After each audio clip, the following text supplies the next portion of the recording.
Thank the Lord for the days past.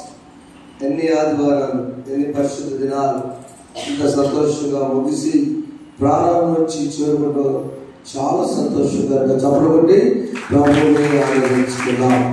అమ్మగారు ఈ కీర్తన ధ్యానంలోకి వెళ్ళక ముందు ఆకాశవాసులారా యెహోవాను స్తుతించండి. మీడియా వారికి కూడా చేరిన మీద కూడా తెలియజేస్తూ వాక్యాలు చదివిన వారికి ప్రార్థించిన వారికి ప్రత్యేక వందనాలు తెలుస్తున్నాను. Thank you.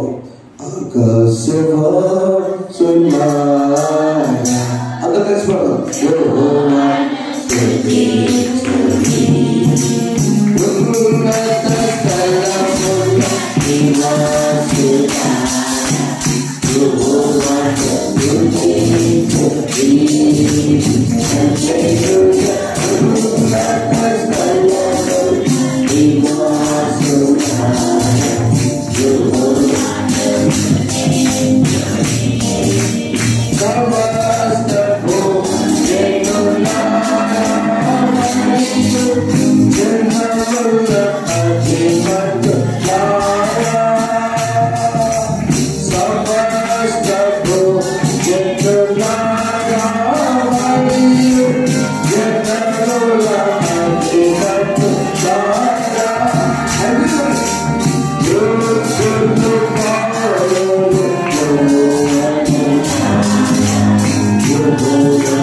దేవుడిచ్చిన ఈ సమయం తప్ప మన గతమన్నీ ఈ సమస్యలో ఇవో భవిష్యత్తు అన్ని వచ్చి దేవుడి సన్నిధిలో నడుచులో ప్రేసులు. Thank you. దేవుని నామానికి స్తోత్రములు. మీ అందరికీ నా హృదయపూర్వక వందనములు. వెలుగుగా ధ్వనిస్తున్న వారికి కూడా నా హృదయపూర్వక వందనములు. 2024 సంవత్సరంలోని చివరి ఆదివారము. ఈ సంవత్సరానికి మొత్తం ఎన్ని ఆదివారాలు? 52 ఆదివారాలు. మరియు ఎన్ని రోజులు మొత్తం? 360 సంవత్సరానికి 65. ఇది లీప్ సంవత్సరం కదా, 2024 సంవత్సరం కాబట్టి ఒక రోజు ఎక్కువ. మనకి 366 రోజులు దేవుడు మనల్ని బ్రతికించి ఇంకా నూతన సంవత్సరంలోనికి దేవుడు మనల్ని ప్రవేశింపబోతూ ఉన్నటువంటి ఆ 2 రోజులకు ముందుగా దేవుడు మన కోసం ఏర్పాటు చేయబడినటువంటి కీర్తన 34వ కీర్తన. ఈ 34వ కీర్తనలో మనం రెండు సార్లు రాయబడిన మాటల గురించి ధ్యానిస్తూ ఉన్నాం కొన్ని వారాలుగా. ఈ రోజు ఏం ధ్యానించాలి దేవా అని ప్రార్థించుకున్నప్పుడు, ఈ సంవత్సరానికి చివరి ఆదివారం కదా, ఈ వారంలో మీరు మాతో ఏం మాట్లాడతారు అని దేవుణ్ణి ప్రార్థించినప్పుడు దేవుడు నాకు ఇచ్చినటువంటి ఒక్క మాట, ఒక్క పదం కీర్తన గ్రంథం 34వ కీర్తన 21, 22 వచనాల్లో వ్రాయబడినటువంటి ఒక మాట. 34 21 22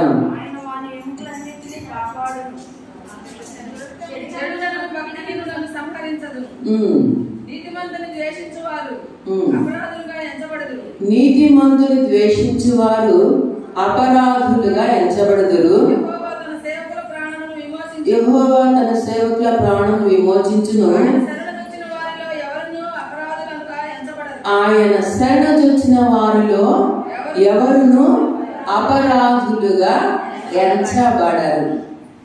ఎంచబడడం, ఎంచబడకపోవడం అంటే ఆ లిస్టులో ఉంచడం, ఆ లిస్టులో ఉంచకపోవడం. ఏ లిస్టు? అపరాధులుగా. అపరాధి, అపరాధ రుసుము అంటే అపరాధం, అపరాధ రుసుము ఎందుకు వసూలు చేస్తారు? మనం చేయవలసిన పని తెలిసి కూడా చేయకపోతే ఫైన్ వేస్తారు. దాన్ని అపరాధ రుసుము కదా. మరి దేవుడు ఎందుకో ఈ యొక్క పదాన్ని దేవుడు నాకు ఇచ్చాడు? అపరాధి. ఎవరు అపరాధులు? అపరాధం చేసేవాళ్ళు అంటే తెలిసి కూడా తప్పు చేసేవాళ్ళు. నిజమే, విశ్రాంతి దినాన మనం తప్పనిసరిగా దేవాలయానికి రావాలి అని మనకు తెలుసు. పురాతన కాలం నుండి అమ్మమ్మోడు తాందేడు దగ్గర నుంచి మనందరికీ తెలుసు. తెలిసి కూడా రాకపోతే అపరాధం చేసినట్లే, వాళ్ళు అపరాధులుగా ఎంచబడతారు. తెలిసి కూడా చేస్తే దానికి తప్పనిసరిగా ఫైన్ వసూలు చేయాల్సిందే. బండి లెఫ్ట్ లో వెళ్ళాలి, లెఫ్ట్ లో వెళ్లకుండా రైట్ లో వెళ్తున్నాం, ఎడమవైపు వెళ్లకుండా కుడివైపు వెళ్తున్నాం. పోలీసు వారు అక్కడ చూస్తారు, తప్పనిసరిగా నువ్వు ఫైన్ కట్టు అని చెప్పి కట్టించేస్తారు అప్పుడే. అయితే మన దేవుడు గొప్ప దేవుడు, దయామయుడు, ప్రేమస్వరూపి, ప్రేమమయుడు, క్షమించే దేవుడు, రక్షించే దేవుడు మరియు శిక్షించే దేవుడు కూడా. అయినా ఇంకో ఛాన్స్ ఇస్తున్నాడు. ఇక్కడ రెండు మాటలు, అపరాధులుగా ఎంచబడుట, అపరాధులుగా ఎంచబడకపోవడం. అపరాధం చేసాం, తప్పు చేసాం, తప్పు చేసిన వాడిని అపరాధులుగా ఎంచుతారు. అయితే ఇక్కడ చూద్దాం, దేవుడు మనకి ఈరోజు చెప్పింది ఏంటంటే, అపరాధులు ఎవరు? నీతిమంతుని ద్వేషించేవారు. 21వ వచనంలో కదా, నీతిమంతులను ద్వేషించువారు అపరాధులుగా ఎంచబడతారు. నీతిమంతులు ఎవరు లేరు లోకంలో. కానీ మనం ఈ క్రిస్మస్ కాలంలో ఒకరి గురించి మనం ఎప్పుడు చెప్పుకుంటాం. ఎవరు? ఈ క్రిస్మస్ సారాంశం, ఈ వృత్తాంతాలు వీటన్ని జరిగేటప్పుడు ఎవరు నీతిమంతుడు? యోసేపు. యోసేపు నీతిమంతుడు. నీతిమంతుడు ఎలా అయ్యాడు? మరియను చేర్చుకోవడం వల్ల. ఆమె మీద నేరం మోపబడింది, చాలా ఘోరమైన ప్రమాదంలో ఉంది. ఆమె గర్భవతి, వివాహం కాకుండానే. అయినా సరే తెలిసి కూడా ఆయన దేవుని నమ్మాడు. ఏమని? ఆ అమ్మాయి తప్పు చేయదు, గర్భవతి అయ్యిందంటే దేవుని దూత ద్వారానే, దేవుని మహిమ ఆమె మీద ఉంది కాబట్టి ఆమె గర్భం దాల్చింది అని కలలో దేవుని దూత ద్వారా బోధించబడ్డాడు. వెంటనే ఆమెను చేర్చుకున్నాడు.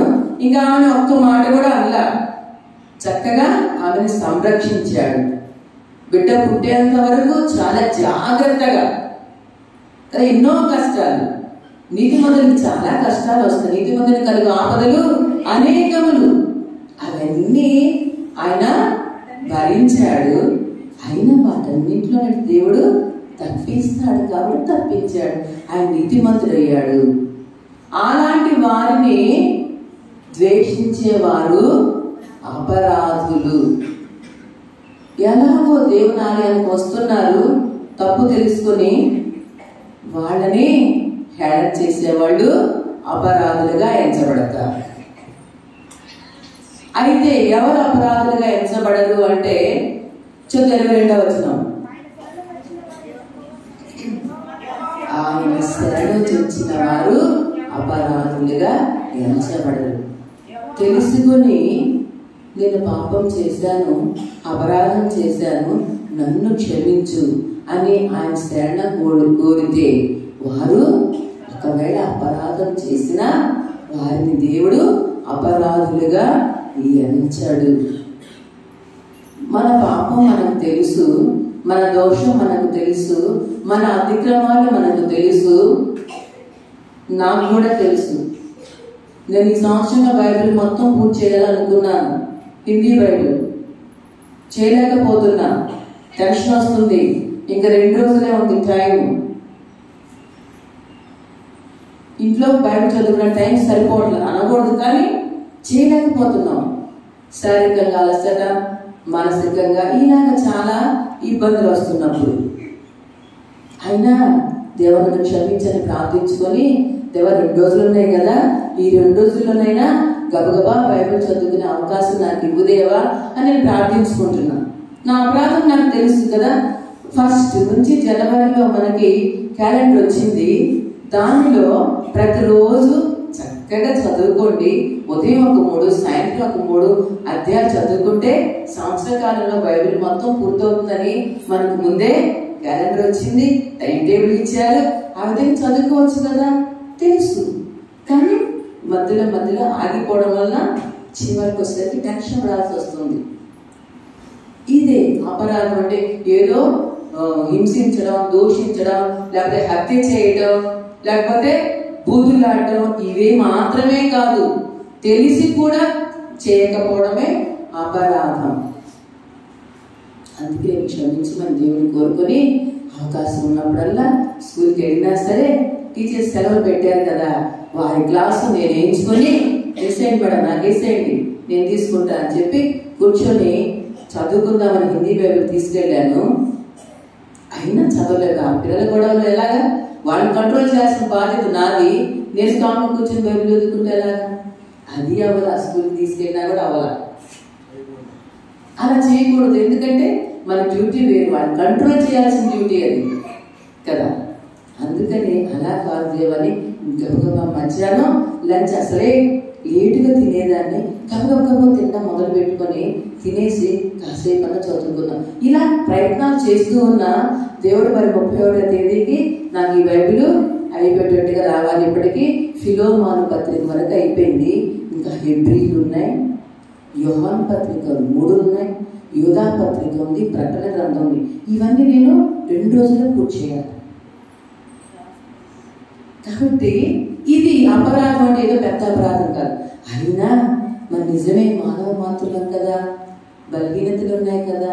అందుకే దేవుడు ఏం చెప్పాడు అంటే, ఆయన ఆశ్రయించు. నువ్వు ఆయన ఆశ్రయిస్తే దేవుడు నిన్ను అపరాధిగా ఎంచబడు. కాబట్టి దేవుణ్ణి ఆశ్రయిద్దాం, దేవుణ్ణే నమ్ముకుందాం. అందుకనే కీర్తన గ్రంథం 34వ కీర్తన 8వ అధ్యాయము,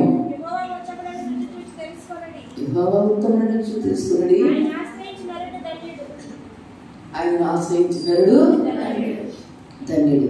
కాబట్టి దేవుడు ఒకవేళ మనం అపరాధం చేసినా ఆయన ఆశ్రయిస్తే దేవుడు మనల్ని అపరాధులుగా ఎంచడు, మరియు ధన్యుడుగా కూడా ఎంచుతాడు. ఆయన ఆశ్రయించినడు ధన్యుడు. కాబట్టి దేవుడు మనకి 3 కీర్తనల ద్వారా ధన్యత నేర్పించారు. మొదట 32వ కీర్తన ద్వారా 2 కండిషన్స్ తో కూడిన 2 ధన్యతలు, తర్వాత 33లోనేమో 2 ధన్యతలు, 34 వచ్చేసరికి ఒకే ఒక ధన్యత. ఇవన్నీ చేయకపోయినా పర్వాలా, నీవు ఆయన్ని ఆశ్రయించు, అప్పుడు నీవు ధన్యత అవుతావు. కాబట్టి దేవుడు మనందరినీ, మన అపరాధములను అన్నింటినీ తొలగించి ఆయన ఆశ్రయించి ధన్యులుగా జీవించడానికి తన కృపను అనుగ్రహించును గాక. ఆమె దేవుడు మనందరినీ దీవించును గాక. కొత్త సంవత్సరంలో సంతోషంగా ప్రవేశింపచేయును గాక. ఆమె అవకాశించిన అతిథుల వారికి, సంఘానికి, మరి మీడియాలో ఇస్తున్న వారికి మరొకసారి నా ధన్యవాదాలు. దేవుడు మన అపరాధములను తొలగించి మనల్ని నూతనగా చేయును గాక. ఆమె 139వ పాట చక్కగా ధ్యానించిన అమ్మగారికి వదనాలు తెలుస్తున్నాం. దేవుడి నాకు ఆశ్రయము, దివ్యమైన దుర్గమైన పాటతో మొదటి శరణం, చివరి శరణం వాళ్ళు లేచి దేవుని తీసుకుందాం. దేవుని నాకు ఆశ్రయ